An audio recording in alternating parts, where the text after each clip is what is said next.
तो चलिए आज हम स्टार्ट करते हैं बायोम। अगर आपने पहले कोपेन और थॉर्नटन का वर्गीकरण अच्छे से पढ़ लिया है तो आप खुद अपने आप इसको पहचानना सीख गए होंगे, लेकिन फिर भी मैंने ये वीडियो इसलिए बना दिया कि अगर थोड़ी भी प्रॉब्लम हो रही हो तो आपको वो प्रॉब्लम ना हो। तो चलिए हम बायोम स्टार्ट कर लेते हैं, उसी पॉइंट ऑफ व्यू से देखते हैं जैसे कि हमने कोपेन को पढ़ा है। कोपेन ने कितनी बेंड बताई थी? उन्होंने कैंडोल की दी थी 4 और एक अपने तरफ से जोड़ दी थी बी, तो कितनी हो गई थी 5। तो हमारे बायोम भी कितने प्रकार के हैं? नॉर्मली 5 प्रकार के ही हैं। पहला देख लीजिए ए एफ प्रकार की क्लाइमेट, जो कि ए में था तो उसको हम क्या कहेंगे? एवरग्रीन रेन फॉरेस्ट, है ना, सदाहरित वन। सदाहरित वन के साथ साथ हमारे यहाँ जो वन होते हैं भारत में उसको मानसूनी क्लाइमेट बोलते हैं, और चाइना में जो होते हैं उसे मध्य अक्षांशीय हरित वन। तो ये इसी कैटेगरी में आएगा। तो ये एक हो गया। 2 हो गया सवाना बायोम। सवाना घास अलग है, सवाना बायोम अलग है। घास भूमियों का बायोम, इसमें सारी घास भूमियां आ जाएंगी जो भी आपने हॉट और कोल्ड दोनों जगह डेजर्ट में पढ़ी थी वो। और मरुस्थलीय तो आप जानते ही हैं कि उसके आगे होता है घास भूमियों के। एल्टीट्यूड में आप क्या पढ़ेंगे? सिर्फ टुंड्रा, क्योंकि टैगा वनों को हम डीएफ में यहाँ पे रख लेंगे। वो क्या होता है, डीएफ में हाई लैटिट्यूड है और वहां पे टेम्परेचर हमेशा क्या होता है 0 से ऊपर ही होता है। ठीक है, चलिए तो हम स्टार्ट करते हैं। सबसे पहले हम ये सदाहरित रेन फॉरेस्ट एएफ की बात कर लेते हैं। तो 25 तक वो मैंने आपको बता दिया था। क्यों 25 तक इसलिए क्योंकि वहां पे वार्म करंट 23.5 डिग्री को थोड़ा और गर्म कर देती है, आगे तक ड्रैग कर देती है, इसलिए 25 अक्षांश तक। और वेस्ट में क्या है, ये ईस्ट में 25 अक्षांश और वेस्ट में 10 अक्षांश तक। इधर वार्म करंट चलती है ईस्ट में तो ये 25 तक की ड्रैग हो जाता है, और उधर वेस्ट में कोल्ड करंट चलती है तो वो नीचे की तरफ चला जाता है, इसलिए 10 से लेके 25 तक ये पाए जाते हैं। एक बात। दूसरी बात की 12% पूरे वर्ल्ड में 12% की हिस्सेदारी रखते हैं, और बहुत ज्यादा घने होते हैं, इतने घने होते हैं, इतने लंबे होते हैं कि जो सनलाइट है वो नीचे तक नहीं पहुंच पाती। सनलाइट नहीं पहुंच पाती तो क्या वहां इतना घना आवरण जो ट्री कवर है बहुत ज्यादा है ना? कैसे? क्योंकि उसमें भी कुछ वेजिटेशन उगती है, उनको क्या कहते हैं? साइजोफिलिस। और जो हर्बेसियस होते हैं बहुत लंबे लंबे होते हैं, एपिफाइट्स होते हैं, लियानास होते हैं, ये सब आपने उसमें पढ़ा है, लेकिन यहाँ भी समझ लीजिए क्या होता है। हर्बेसियस लंबे लंबे ट्री, बहुत बड़े बड़े, 120 फीट है, 60 फीट, 140 फीट, और ये बहुत घने होते हैं, ऐसे ऐसे होते हैं। तो ये वाले जो होते हैं जिनपे धूप नहीं पड़ते ये साइजोफिलिक्स है, और ये हर्बेसियस प्लांट है क्योंकि बहुत ज्यादा लंबे होते हैं ये, और इनकी पत्तियां भी चौड़ी होती हैं, और इनको अगर बीच से देखिए वेजिटेशन अपने आप में बताती है हर चीज। कैसे? इनकी लकड़ियों को आप देखेंगे, पत्तों को देखेंगे तो पत्ते बड़े पतले पतले होते हैं, और उनमें होल भी होते हैं, और बड़े बड़े होते हैं। क्यों होते हैं? बड़े इसलिए होते हैं कि उनको फैलने के लिए अच्छा वाटर मिल रहा है। पतले इसलिए होते हैं कि उनको पानी की इतनी आवश्यकता नहीं है तो स्टोर करके नहीं रखते। इनकी लकड़ियां काटेंगे तो बीच में जेल नहीं मिलेगा, ड्राई मिलेंगी, सूखी मिलेंगी, जबकि सबसे ज्यादा रेनफॉल प्राप्त कर रही है। तो हम लोग नेचुरल लाइफ, हमने नॉर्मल लाइफ में भी देख सकते हैं, जिसके पास बहुत ज्यादा पैसा होता है वो क्या करता है? लुटाता है, और जिनके पास कम होता है वो अपना प्लान बना के सेव करके हुए आगे सारा काम कर लेते हैं। आप डेजर्ट में देखिए इनके पास क्या होता है, इनके पास वाटर की कमी होती है, तो इनके पेड़ों को आप देखेंगे, तोड़ेंगे तो उसमें जेल होगा, और चौड़े चौड़े मोटे मोटे होंगे। इनकी जड़ें क्या होंगी? दूर तक फैली होंगी। इनकी जड़ें इतनी दूर तक फैली ही नहीं होती हैं। क्यों? क्योंकि इनके पास अधिकता है, ये स्टोर करके करेंगे भी क्या, है ना? इसलिए ये वेजिटेशन अपने आप में अपने रूप को बताती है। तो ये तो हो गई आपकी लंबी लंबी ट्री, इनको काटेंगे तो सूखी होंगी अंदर से, मतलब जेल नहीं होगा, और इसके ऊपर जो एपिफाइट्स चढ़ जाएंगी, ऐसे एपिफाइट्स क्या होते हैं? इसको अधिपादप बोलते हैं। और लियानास जो ऐसे ऐसे मतलब बेल की तरह होती है, लताएं होती हैं, वो लियानास होती हैं। ठीक है, तो ये इस तरीके की फॉरेस्ट। अच्छा, इसमें बायोडाइवर्सिटी का केंद्र होता है। सबसे ज्यादा बायोडाइवर्सिटी अर्थ पे, पृथ्वी पे अगर है तो यही है वो। 50% से ज्यादा स्पीसीज फौना फ्लोरा की यहाँ मिलती हैं, इसीलिए इनका संरक्षण भी बहुत जरूरी है। क्यों? क्योंकि देखिए झूमिंग कृषि, आपने शिफ्टिंग कल्टीवेशन सुना होगा, वो इन्हीं का लॉस कर रही है, और लोगों की एंट्री हो गई है यहाँ तक, तो ये भी चीज नहीं होनी चाहिए। अपने कॉमर्शियल यूज के लिए इनका यूज करने लगे कॉमर्स, तो वो चीजें नहीं होनी चाहिए। अब देख लीजिए यहाँ कौन कौन से ट्री होते हैं, प्लांट्स कौन से, वेजिटेशन क्या क्या मिलता है, क्या क्या मिलता है, mahogany, आबुनस, rosewood, cinchona, carnauba.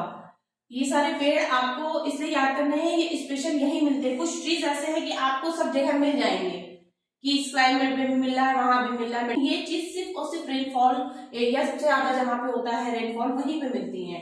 Cinchona क्या है, सिंकोना पहले भी आप पढ़ चुके हैं। सिंकोना से मलेरिया की दवा बनाई जाती है, कुनैन। कार्नोबा क्या है, कार्नोबा से टैनिन आम्ल बनाया जाता है, जिससे चमड़े को फिक्स किया जाता है। ये आपने कॉन्टिनेंट पढ़ा होगा, तब पढ़ा होगा। तो ये तो ट्री हो गए। और एनिमल्स जो आप देखिए, ये सब याद करने की जरूरत नहीं है, समझिए इसे। हाथी, घोड़ा, शेर, शेर होगा तो जंगली सुअर होगा, हाथी है तो घोड़ा, साथ में हम लोग पढ़ते हैं हाथी घोड़ा, घड़ियाल, गोरिल्ला, बंदर और सांपों की बहुत ज्यादा वैरायटी, सबसे ज्यादा सांपों की वैरायटी मिलती है यहाँ पे, अजगर वगैरह सब। क्षेत्र देखिए, अमेजन बेसिन, कांगो बेसिन, गिनी का तट, जावा, सुमात्रा और जितने ब्रूनोई वगैरह इंडोनेशिया के द्वीप है सारे, ठीक है। हमारे अंडमान और जो अंडमान निकोबार द्वीप है वहां पर भी यही क्लाइमेट है, क्योंकि आप लैटिट्यूड से देखिए 25 अक्षांश तक है ये। ब्राजील के जंगलों में इन वनों को क्या कहा जाता है, सेल्वास। हम सीएफ की बात कर लेते हैं, इसी एफ में, ए कैटेगरी में, एक प्रकार में सीएफ है। सीएफ में देखिए क्या है, चौड़ी पत्ती वाले होते हैं, वो तो यहाँ पर भी होते हैं, ठीक है। इनकी वेजिटेशन का क्या नाम है, लॉरेल, ओक, मैग्नोलिया, यूकेलिप्टस। अब क्या यूकेलिप्टस इंडिया में नहीं मिलता है, क्या ऑस्ट्रेलिया में नहीं मिलता है, मिलता है। तो ये सब चीजें वैरी करेंगी, इसमें टेंशन लेने की जरूरत नहीं है, वही चीजें एग्जैक्ट पूछी जाएंगी जो जहाँ पे होती है। अब देखिए क्या हो रहा है ना, टेक्नोलॉजी की वजह से हर चीज हर जगह पाई जा रही है, लेकिन ये मूल रूप से देखा जा रहा है कि मूल रूप से कौन सी चीज कहाँ पाई जाती थी। चलिए हम बात करते हैं सीएस की। ये किस प्रकार की क्लाइमेट है, मेडिटेरेनियन टाइप क्लाइमेट, भूमध्य सागरीय। तो हमें पता है कि भूमध्य सागरीय, तो ये वेस्टर्लीज के प्रभाव में जो देश है वहीं पर बारिश होती है। वो कहाँ पे होती है, वेस्ट साइड में, पश्चिमी तटों पर बारिश होगी। और इसका आप अक्षांश देख लीजिएगा, यहाँ तक के तो हमने बात कर ली। उसके बाद आप ऊपर बढ़ेंगे 45 तक, 30 से लेके 25 तक तो यही होगा। फिर AW बीच में मिलेगा, उसके बाद ये CS मिलेंगे। CS में क्या है, 45 तक, 30 से 45 तक ऊपरी और दक्षिणी दोनों अक्षांशों में। ना भूमध्य सागरीय, इसका ये मतलब नहीं कि भूमध्य सागर के पास वाले ही मिलेंगे, ठीक है। साउथ में भी, क्यों, साउथ अफ्रीका नहीं है क्या, ये वाली क्लाइमेट सब जगह पाई जाती है। हमारे कितने महाद्वीप है, 7, लेकिन अब एक पे तो कुछ है ही नहीं अंटार्कटिका, तो उसे छोड़ दीजिए, बाकी सब 6 पे मिलती है। ये सारे एरिया आप लोकेट कर लेंगे मैप में देख के, ठीक है। इसकी खास बात आप जानते हैं कि इसमें जाड़ों में बारिश होती है, इनकी गर्मियां जो होती है शुष्क होती हैं। और इनके यहाँ वेजिटेशन प्लांट्स जो मिलते हैं वो कौन कौन से हैं, देखिए जैतून, खजूर, काठ, चेस्टनट, और इन यहाँ पे रंग बिरंगी चिड़िया, कलरफुल बर्ड्स मिलती हैं।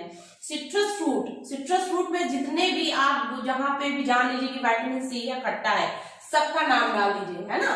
अंगूर हुआ, सेब हुआ, संतरा हुआ, नींबू हुआ, जो भी हुआ सब डाल दीजिए। और यहाँ की एक प्लांट है मैक्विस। यह मैक्विस क्यों जानी जाती है, ये मैक्विस एक तरीके की सुगंधित प्लांट है जिनसे अरोमा निकाला जाता है। क्या नाम है, लेवेंडर, आप जानते होंगे लेवेंडर फ्लेवर है, ऐसे ही क्या है स्मेल के लिए।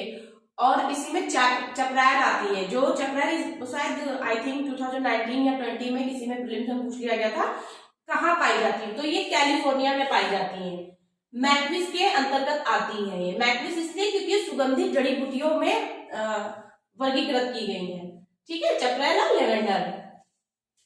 अब हम DF की बात कर लेते हैं। DF और DW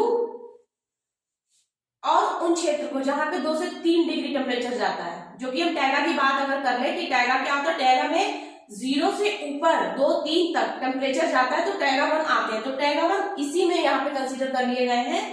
उसको टुंड्रा को बिल्कुल अलग रखा गया है, क्यों, वहां पे कोई वेजिटेशन नहीं होता। और हम बात बायोम की कर रहे हैं, कहीं ना कहीं वन की और जीव जंतु फोना फ्लोरा की, इसलिए DF में इसको रख लिया गया है। उसमें क्या होते हैं, शंकुधारी मतलब कॉनिकल फॉरेस्ट होते हैं और बहुत मुलायम लकड़ियां होती हैं इनकी। सिकोवा आपने नाम सुना होगा, देखिए कनाडा में बहुत छोटे छोटे पेड़ होते हैं, सिकोवा ट्री। वहीं यहाँ पे क्या होता है, जिम्नोस्पर्मिक प्लांट पाए जाते हैं। वो चौड़े भी बहुत होते हैं, उसको काट के लोग उसमें घर बना लेते हैं, और घर के अगर लगा है तो इस तरीके से डिजाइन करते हैं कि वो ट्री ना कटे। अगर बहुत चौड़ी है तो उसी के बीच से रोड भी निकाल देते हैं। आप देखिएगा सर्च करके नेट पे कि क्या रोड भी निकली है, तो होता है। ये बहुत चौड़े चौड़े मुलायम पेड़ होते हैं, और इन्हीं से यही कारण है कनाडा में देखिए कागज के लिए बहुत फेमस है, क्योंकि उन्हीं लकड़ियों से कागज बनाया जाता है। यहाँ पे देखिए प्लांट आप जानेंगे, स्प्रूस वहां मिलता है, सिकोवा, चीड़, देवदार, फर, और एनिमल्स में लोमड़ी, मिंक्स, मुर और साइबेरियन क्रेन। सवाना बायोम में क्या है, देखिए सवाना बायोम को मैंने सवाना ग्रासलैंड से अलग क्यों किया, क्योंकि घास क्या होती, घास बहुत बड़ी होगी तो आधा मीटर की हो जाएगी, लेकिन अब जो बहुत लंबी लंबी घास हो रही है 5-5 मीटर की, 6-6 मीटर की, तो वो उस टाइप की घास से थोड़ी सी डिफरेंट है। वो एक तरीके का प्लांट ही समझ लीजिए आता है, क्योंकि वहां पे पेड़ भी होते हैं। तो ये सवाना बायोम वही ये AW का पार्ट है, ये AW का पार्ट है, ठीक है। वो नहीं हम बात कर रहे जो डेजर्ट से जस्ट पहले होता है। तो ये सवाना बायोम की देखिए क्या खास बात है, इसकी भूमि को पार्कलैंड भूमि भी कहते हैं, पार्कलैंड, ठीक है। लैंड है वो पार्कलैंड घासों का, लेकिन कोई घास नहीं है। ये कहाँ मिलता है, अफ्रीका में। अफ्रीका में हमें इसलिए पता है, हम इसलिए पढ़ रहे हैं कि देखिए वहां पे डेजर्ट एरिया है, नॉर्थ जितना सहारा है और मिडिल पार्ट है वो डेजर्ट है, उतनी बारिश नहीं है। AW में आ रहा है, AW कहने के लिए A है, लेकिन उतनी बारिश तो नहीं मिल रही। तो ये इस तरीके का अलग प्रकार का, इसीलिए इसका नाम सवाना बायोम रखा गया है। देखिए पार्कलैंड भूमि से ये प्रसिद्ध है, अफ्रीका में है, ठीक है। ये लिखा भी है देखिए AW, परंतु वर्षा की कमी है इसलिए ये सवाना बायोम स्पेशली कहा जा रहा है। वृक्ष ऐसा नहीं, वृक्ष नहीं होते हैं, लेकिन बहुत ज्यादा उनकी डेंसिटी नहीं होती है, कम होते हैं, विरल होते हैं। तो वृक्षों के साथ 5-5 मीटर तक लंबी घास, जैसे हाथी घास सवाना बायोम की स्पेशल घास है। इसको आपने घास में नहीं पढ़ा होगा अभी तक, है ना, ग्रासलैंड में आपने नहीं पढ़ा होगा। तो नाम तो घास है, लेकिन ये बहुत ऊंची होती है, बहुत लंबी होती है। जीव जंतु में देखिए क्या होता है, सूखा सहन करने की क्षमता होती है, पलायन कर जाते हैं, है ना, माइग्रेटरी एनिमल्स होते हैं। हमने यहाँ मध्य प्रदेश में एक कूनो नेशनल पार्क, वो किसके लिए फेमस है, शेर के लिए। वहां पे जब कभी बाहर से लायन मंगाए जाते हैं तो वहीं क्यों रखे जाते हैं, क्योंकि उसकी क्लाइमेट भी ऐसी ही है। जो शेर होते हैं वो इस क्लाइमेट में ज्यादा अच्छे से रहते हैं, ठीक है। तो आप देख लीजिए कि इसमें क्या खास बात है। इसको कहते हैं बड़े बड़े शिकारियों की भूमि, क्योंकि जो भी हंटिंग होती है यहीं पे होती है। सबसे ज्यादा एनिमल्स की वैरायटी जो यहाँ मिलती है, क्योंकि घास अच्छी होती है इसलिए, और इसीलिए इसको विश्व प्रसिद्ध जू भी कहा जाता है। क्षेत्र में क्या क्या है, क्षेत्र में अफ्रीका, ऑस्ट्रेलिया, ब्राजील, भारत, ये क्षेत्र है इसके। ब्राजील में भी ये सब मिलता है, कैंपोस, माटो ग्रासो, ये सब है, उसी के नाम है। सवाना बायोम हो गया। अब आप पढ़ लीजिए घास भूमियों का बायोम। यहाँ तक कि बारिश किससे होती है, वेस्टर्ली से होती है। तो जब वेस्टर्ली से होगी तो हमारे वेस्ट में सबसे ज्यादा वेजिटेशन होगा और ईस्ट में डेजर्ट होगा, और सबसे आगे डेजर्ट से पहले क्या होगा, ग्रासलैंड होगा। तो वो कौन सा ग्रासलैंड होगा, वो कोल्ड होगा, ये आपने पढ़ा है पहले। और जो गर्म प्रदेशों में डेजर्ट होंगे वो पश्चिम में बनेंगे, क्योंकि ट्रेड विंड किधर से होती है, ईस्ट से बारिश कराती है। तो वेस्ट में जाते जाते डेजर्ट होंगे। हम देख सकते हैं अपने यहाँ राजस्थान की बात, तो राजस्थान से जैसे थोड़ा सा पहले जाएंगे तो वहाँ घास भूमियां होंगी। यहाँ की घास भूमि को सवाई कहते हैं, सवाई माधो सिंह नाम से आप जानते होंगे। तो जगह मैंने पहले भी बताया था कि शुष्क और गर्म घास भूमि, मध्य अक्षांशीय या शीत। क्योंकि ये हाई लैटिट्यूड पे चली गई है तो ये ठंडी होगी, टेम्परेचर कम हो गया, और ये ईस्ट साइड में होगी। आप देख भी लीजिए, पुस्टाज हंगरी में, यूरोप की प्रेरी, नॉर्थ अमेरिका की पंपाज, ये कहाँ है, पेंटागोनिया डेजर्ट के पास, पेंटागोनिया जैसे पड़ेगा उसके आगे वेस्ट साइड में, मतलब ईस्ट में पेंटागोनिया है, उसके जस्ट बगल में, तो वो उसके वेस्ट में हो गया। तो पंपास। डाउस कहाँ है, डाउस बिल्कुल साउथ में, ईस्ट मिड में, और ईस्ट में क्या है, ऑस्ट्रेलिया का। वेल्ड भी ऐसे ही है, साउथ में हाई वेल्ड के पास वेल्ड है। कैंटरबरी ये न्यूजीलैंड है ना, न्यूजीलैंड तो वैसे भी बहुत नीचे अक्षांश पे है, तो उसकी घास भूमि ये हो गई। अल्फा ये वहां पे मिलती है ऑस्ट्रेलिया में, और मर्ग हमारे यहाँ मिलता है, गुलमर्ग, सोनमर्ग नाम से हम जानते हैं। तो मर्ग जो है चारागाह, वहां पे चारागाह मतलब घास भूमियां, ठंडी घास भूमियां।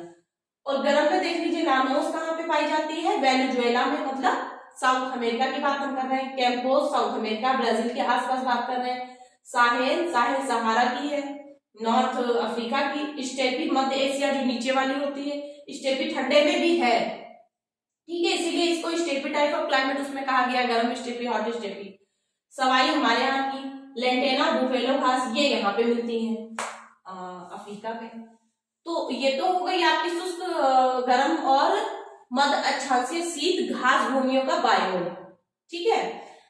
अब इसमें आप क्या बचता है, मरुस्थलीय आपने पढ़ ही लिया। मरुस्थल में देखिए 2 तरीके के मरुस्थल है, कोल्ड डेजर्ट और वार्म डेजर्ट। वार्म कहाँ होंगे, वेस्ट में होंगे, ये आपने कोपेन में अच्छे से पढ़ा होगा, पूरा एरिया भी देखा होगा। हम इसके वेजिटेशन देख लेते हैं। नागफनी, कैक्टस, बबूल, खजूर, खेजड़ी मतलब पाम, इन्हीं का नाम है। श्रब्स मतलब झाड़ियां। उच्च अक्षांशीय, उच्च अक्षांशीय में सिर्फ आपका टुंड्रा बचा। टुंड्रा में क्या होता है, परमाफ्रॉस्ट नाम से हम इसे जानते हैं। अब परमाफ्रॉस्ट है तो हमेशा आइस होगी, और हमेशा आइस होगी तो रेनफॉल। अब हम इसकी बात कहाँ से कर रहे हैं, 66 डिग्री के ऊपर की बात कर रहे हैं, तो वहां पे बारिश बहुत कम है, बारिश नहीं है। जहां बारिश नहीं है तो वेजिटेशन कैसे होगा, तो यहाँ पे वेजिटेशन के नाम पे लाइकेन और एल्गी ही है। और यहाँ का जो एनिमल है उसको क्या कहते हैं, रेंडियर। आपने कभी कभी देखा होगा, क्या कई मूवीज में भी दिखाया गया है कि कुत्ते टाइप के होते हैं, स्लेश लकड़ी की तरह खींचते रहते हैं, तो उसको स्लेश कहते हैं। और यहाँ रहने वाले जो होते हैं जनजाति, ट्राइब्स, उसको क्या कहते हैं, एस्किमो। उनके पास हार्पून नाम का एक औजार होता है। तो ये तो बात हो गई पूरी आपकी किसकी, बायोम की। बस इतना ही बायोम है, आप वर्ड मैप बनाइए और उसको इन सबको पुट करके दिखा दीजिए, जैसे कि आपने कोपेन में किया था। तो आपके कई चीजें एक साथ हो जा रही है। कैसे, अगर फॉरेस्ट के बारे में पूछे तो भी आप बता देंगे, फोना फ्लोरा के बारे में किसी बारे में पूछे तो भी आप बता देंगे, आप क्लाइमेट क्लासिफिकेशन पूछे तो भी आप बता देंगे, बायोम पूछे तो भी आप बता दें, इकोलॉजी वगैरह पूछे तो भी बताएं। इकोलॉजी में क्या, अब इकोलॉजी में जैसे पूछते हैं पारिस्थितिकी तंत्र कितने प्रकार का है, तो पारिस्थितिकी तंत्र, अब पारिस्थितिकी तंत्र पूछ लेंगे तो बायोम क्या सिर्फ लैंड में थोड़ी ना होता है, बायोम तो उसमें भी होता है। कहाँ, सागरों में। तो अगर सागर का एक ऐड कर लेंगे, जैसे यहाँ पे है, तो यहाँ पे 2 पॉइंट ऐसे कर दीजिए। एक तो पूरी तरह सागर में ही होता है, ठीक है, तो किस तरीके का होगा, सतह पे होगा सबसे पहले। एक तो सागर की सतह पर मतलब ऊपरी वाली लाइन पे, एक बहुत ज्यादा गहराई में होगा, एक नितल मतलब सागर की तली पे सबसे नीचे, ये बहुत गहराई में होते हैं। ये तो हो गई सागर की बात। और जल में देखिए नदी भी होते हैं, तो नदीकृत बायोम, झील और तालाब, ये भी तो है ताजे पानी के हैं, ये सब खारे पानी के हैं अंदर वाले, ठीक है। तो आप नदीकृत में देख लीजिए क्या क्या मिलता है, ये आप अपने व्यवहारिक तरीके से सारी चीजें पढ़िए। इकोलॉजी का क्या मतलब होता है, सब कुछ। तो सब कुछ में आप नदी में नहीं जानते कि क्रैब मिलते हैं, मछली मिलती है, झींगा मिलती है, झील में भी यही सब मिलते हैं, सिंघाड़ा नहीं मिलता। आप तो देखते होंगे ठंडक में सिंघाड़े के अलावा मखाना वगैरह उसी से उससे निकाला जाता है, झींगा, जंतु, और ये क्रैब, बहुत सारे जंतु और बहुत सारे प्लांट्स है सागर तल के सतह पे, गहरे पे और नितल में। देखिए सतह पे क्या होता है, प्लैंकटन, जिसके प्लवक हम लोग बोलते हैं। मैंने पहले बताया है आपको कि जब गर्म और ठंडी जलधारा मिलती है तो उसकी मिलने की वजह से वहां पे प्लैंकटन की उत्पत्ति होती है, तो मछलियां खाने उसे पहुंच जाती हैं। ये वही प्लैंकटन है, देखिए यहाँ पे, ये इसको खाने मछलियां यहाँ से आती हैं, इसीलिए वहां पे फिशिंग जोन हो जाता है, ठीक है। ये एक कोशीय होते हैं और हमेशा चलते रहते हैं, किसकी एनर्जी से, सन की एनर्जी से। मैंने बोला ना ठंडे और गर्म, मतलब गर्म एनर्जी वहां पे मिल गई ना जल राशि की द्वारा, इसीलिए वहां पे सन की एनर्जी से ये चलते हैं। यहीं पे होते हैं जंतु प्लवक, पादप प्लवक, ठीक है। ये देखिए सबसे ऊपर का एरिया, तट के जस्ट पास में, ऊपर ही तैरते रहते हैं। गहरे में देख लेते हैं, गहरे में क्या, लेमिनेरिया जिससे आयोडीन मिलता है, सार्गेसो सी आपने सुना होगा, कहाँ पे सार्गेसो सी, तो साउथ अमेरिका, नॉर्थ अमेरिका पढ़ते हैं तो कैरेबियन आइलैंड के पास जितना है ट्राइंगल शेप में वो सार्गेसो सी है, लेकिन कोई सी नहीं है, वो समुद्री घास है, जहां से देखिए लेमिनेरिया और आयोडीन के और भी बहुत सारे मेडिसिनल प्लांट वहां पे मिलते हैं। मोती फिशिंग होती है, मछली है, स्पंज है, समुद्री वनस्पतियां मिलती हैं, कोरल्स मिलते हैं, प्रवाल जिनको कोरल रीफ बोलते हैं, ये सब मिलते हैं गहराई में, 100 फैथम तक मिलते हैं। और ये नितल की बात हो रही है जो कि 100 फैथम से बहुत नीचे होते हैं। कौन कौन से होते हैं, देखिए क्लेबोजिलिना, रेडियोलॉरिन, टेरापॉड और डाइटम। डाइटम ये भी देखिए प्रीलिम्स में एक बार पूछा गया था कि नितिन में रहने वाले ये डाइटम किसे कहते हैं, कहाँ पे पाए जाते हैं, तो नितल में, मतलब सागर की तली पे पाए जाते हैं। क्या है ये? देखिए जब कोई मान लेते फिश को मान लेते हैं, फिश है बहुत बड़ी है, व्हेल है, व्हेल अगर खत्म हो गई, मर गई, तो मरने के बाद उसकी जो हड्डियां हैं और जो स्किन है वो तो सड़ करके निकल जाएगी। जब हड्डियां हैं, हड्डियों में क्या है? कैल्शियम है। कैल्शियम क्या होता है? कैल्शियम चूना होता है। तो चूना नीचे जाता है, जमीन पे इकट्ठा होता रहता है, ये सब चूने के ही पार्ट्स हैं। ठीक है, कार्बोनेशन की वजह, कार्बनीकरण की प्रक्रिया के तहत ये सारी चीजें नीचे गिर जाती हैं। अब हम ये तो हमने देख लिया, अब हम ये मैप अगर इस तरह बना देंगे और दिखा देंगे, ये देखिए यहाँ पे फिश क्या करती है, खा के इसको आराम करना होता तो यही करती है, ये वाले, ये 100 फैथम के नीचे नहीं जाती है। बहुत ज्यादा ठंडा वाटर भी रहता है और जो भी लाइफ होती है यहीं तक होती है। जो भी चीजें मिलती हैं, जितने भी रिसोर्सेज मिलते हैं, चाहे वो ऑयल हो, गैस हो, पेट्रोलियम की बात हम कर रहे हैं, सब कुछ यही 100 फैथम तक ही मिलता है। 100 फैथम तक ये भी मिलते हैं कोरल रीफ। उसके बाद जो मिलते हैं वो उनमें जान नहीं होती, जान नहीं होती तो वो नीचे चले जाते हैं। तो ये सारे नितल की यहाँ पे बायोम मिलेंगे। ठीक है, तो ये आपने इकोलॉजी में देखिए, ये चीज आप पढ़ेंगे इकोलॉजी में। ये मैंने इसीलिए यहाँ पे बायोम की बात हो रही थी तो हमने कहा चलो इतना ऐड कर लेते हैं, आपको समझ में आ जाएगा। ठीक है, तो ये बायोम खत्म हो गया, लगभग हमारी क्लाइमेटोलॉजी खत्म हो गई है। मैं नेक्स्ट टॉपिक लेंगे ओशनोग्राफी। ये मैंने पहले बोला है उन लोगों के लिए है जो इस समय एग्जाम देने जा रहे हैं और उनको ऑप्शनल जल्दी खत्म करना है, तो आप ऐसे खत्म कर सकते हैं। वही सारे क्वेश्चन बताए जा रहे हैं जो पेपर में पूछे जा रहे हैं। हमें एग्जाम को क्वालिफाई करना है, इसलिए अगर आपके पास कम समय है तो ये सारे क्वेश्चन अच्छे से कर लीजिए और जिस तरह करना चाहिए वो मैं आपको बता दे रही हूँ। ठीक है, तो फिर हम आगे देखते हैं, नेक्स्ट वीडियो में मिलते हैं। Thank you.